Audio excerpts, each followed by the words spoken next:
Hello दोस्तों, मैं अरविंद वोरा स्वागत करता हूं अपने यूट्यूब चैनल रसायन क्लासेस में। आज के वीडियो हम डिस्कस करेंगे जीरोथ लॉ ऑफ थर्मोडायनेमिक्स के बारे में। ठीक है, आज जीरोथ लॉ ऑफ थर्मोडायनेमिक्स के बारे में डिस्कस करेंगे। तो सबसे पहले इसका डेफिनेशन देख लीजिए क्या होता है। जीरोथ लॉ ऑफ थर्मोडायनेमिक्स के अकॉर्डिंग यदि दो थर्मोडायनेमिक सिस्टम किसी तीसरे सिस्टम के साथ थर्मल इक्विलिब्रियम में हैं तो वो दोनों सिस्टम भी एक दूसरे के साथ थर्मल इक्विलिब्रियम में होंगे। ठीक है, ये जीरोथ लॉ ऑफ थर्मोडायनेमिक्स कहता है। तो इसे लिखना चाहे तो आप लिख लीजिए, देखिएगा, if two thermodynamic system A and B are in thermal equilibrium with a third system C, then the system A and B will also be in thermal equilibrium with each other। ठीक है, देखिएगा इसका मतलब क्या हुआ कि यदि दो thermodynamic system A and B, कोई दो थर्मोडायनामिक सिस्टम है A एंड B जो कि किसी थर्ड सिस्टम C के साथ थर्मल इक्विलिब्रियम में है, तो A एंड B जो सिस्टम है ये भी एक दूसरे के साथ क्या होंगे, थर्मल इक्विलिब्रियम में होंगे। ठीक है, ये जीरोथ लॉ ऑफ थर्मोडायनेमिक्स कहता है। ठीक है, आइए इसको और अच्छे से समझाते हैं। तीन सिस्टम बना देते हैं, उसके बाद आपको अच्छे से समझ में आएगा। देखिएगा कोई थ्री सिस्टम है,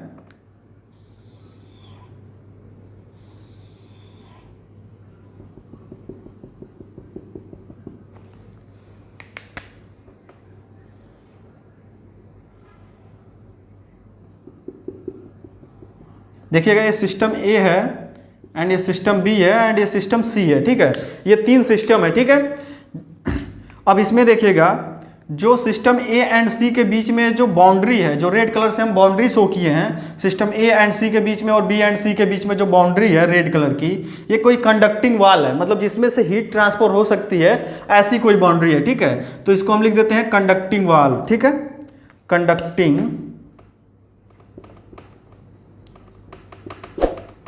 कंडक्टिंग वॉल है। ठीक है, ये कोई कंडक्टिंग वॉल है जिसमें से ए एंड सी के बीच हीट ट्रांसफर हो सकती है एंड बी एंड सी के बीच में हीट ट्रांसफर हो सकती है। लेकिन ये ए एंड बी के बीच में जो बाउंड्री है, यानी कि जो इसमें वॉल है, वो ऐसी वॉल है जिसमें हीट ट्रांसफर नहीं हो सकती है, तो इसको हम लिख देते हैं इंसुलेटिंग वॉल। ठीक है, इंसुलेटिंग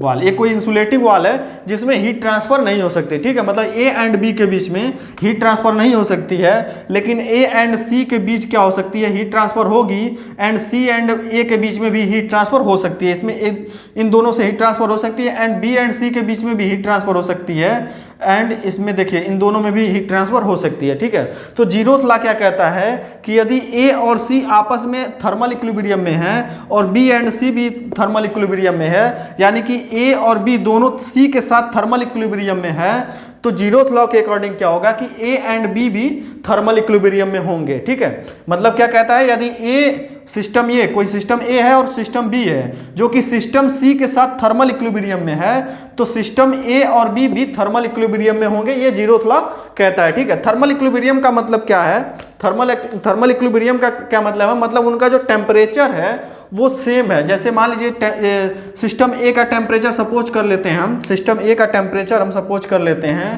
कि T1 है, टेम्परेचर इसका T1 है। ठीक है, एंड बी का टेम्परेचर T2 है और सी का टेम्परेचर जो है वो T3 है। इनका अलग अलग हम टेम्परेचर देख लेते हैं। ठीक है, इनका अलग अलग टेम्परेचर है। ठीक, तो क्या है कि यदि ए का टेम्परेचर सी के इक्वल है, तो मतलब ये दोनों एक दूसरे के थर्मल इक्विलिब्रियम में, मतलब T1 जो है वो किसके इक्वल है, T3 के इक्वल, मतलब T1 T3 के इक्वल है, मतलब इन दोनों का टेम्परेचर सेम है, तभी तो ये थर्मल इक्विलिब्रियम में है।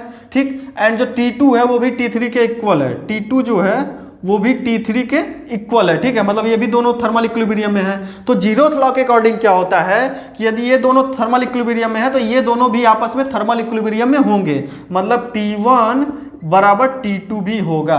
T1 बराबर मतलब इसका टेम्परेचर और इसका टेम्परेचर भी सेम होगा, ये जीरोथ लॉ के अकॉर्डिंग। ठीक है, थर्मल इक्विलिब्रियम में देखिएगा क्या होता है कि अगर जो भी सिस्टम आपस में थर्मल इक्विलिब्रियम में आ जाते हैं, मतलब यदि उनका टेम्परेचर सेम हो गया, तो क्या होगा कि उसमें हीट ट्रांसफर नहीं होता, क्योंकि आप जानते हैं हीट ट्रांसफर के लिए टेम्परेचर डिफरेंस होना बहुत जरूरी होता है। लेकिन यदि टेम्परेचर सेम हो गया तो उसमें हीट ट्रांसफर नहीं होगा और वो क्या होंगे, वो थर्मल इक्विलिब्रियम कहलाएंगे। ठीक है, वो क्या होंगे, थर्मल इक्विलिब्रियम। तो आप समझ गए होंगे कि जीरोथ लॉ ऑफ थर्मोडायनेमिक्स में क्या होता है। ठीक है, तो इस वीडियो में बस इतना ही, मिलते हैं नेक्स्ट वीडियो में।